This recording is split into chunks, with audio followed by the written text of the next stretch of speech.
Welcome dear friends आपके अपने channel MS Gill infotainment में। आज हम आपको श्री गुरु नानक देव जी की साखी साहिब का विवाह सुनाएंगे।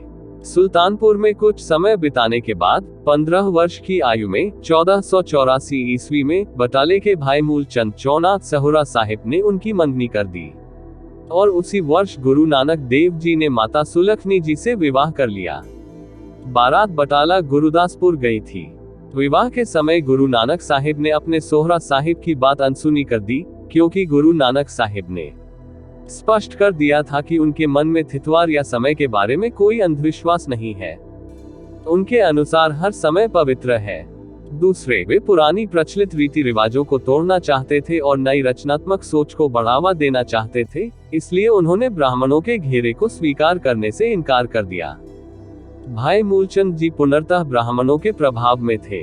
अपनी बेटी सुलखनी का विवाह नानक जी से करने में अनिच्छुक होकर उन्होंने जांच को लौटाने की धमकी भी दी। मामला बिगड़ गया। यह मामला कस्बे में गूंजा। इसी समय बटाला के एक अन्य प्रमुख सज्जन भंडारी ने गुरु नानक को अपनी बेटी का रिश्ता देने की पेशकश की। अंततः 24 जेठ संमत 1544 को गुरु नानक की इच्छानुसार विवाह हुआ।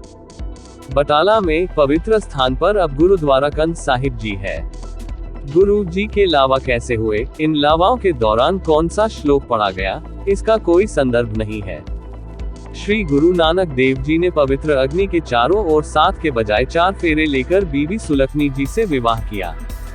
ये समझना चाहिए कि इसी से मार्गदर्शन लेकर श्री गुरु रामदास जी ने पहले 4 लावा का पाठ किया और सिख धर्म को जन्म दिया। धर्म के एक नए प्रतिमान की ओर सभी जातियों और वर्गों के बाराती वहीं पर बैठकर सभी को एक जैसा पका हुआ भोजन कराया गया।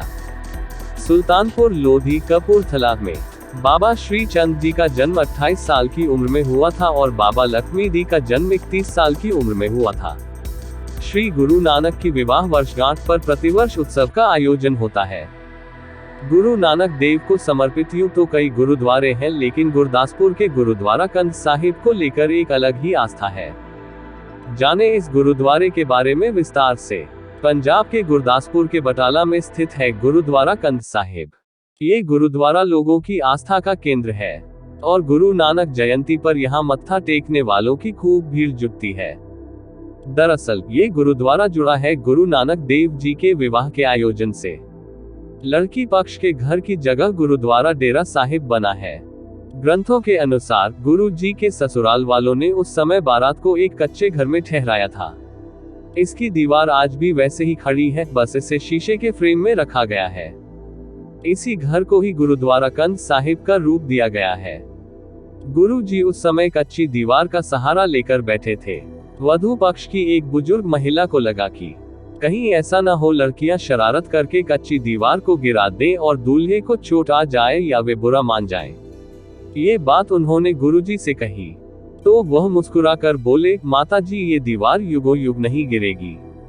इतिहास गवाह है कि 500 वर्ष बीत जाने के बावजूद मिट्टी की वह कच्ची दीवार आज तक गुरुद्वारा श्री कंद साहिब में मौजूद है।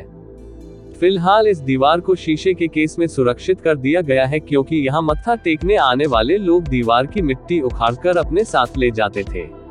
दरअसल लोगों में धारणा थी कि यहाँ की मिट्टी को गुरु जी के पवित्र हाथ लगे हैं और इसे खाने से रोग दूर हो सकते हैं।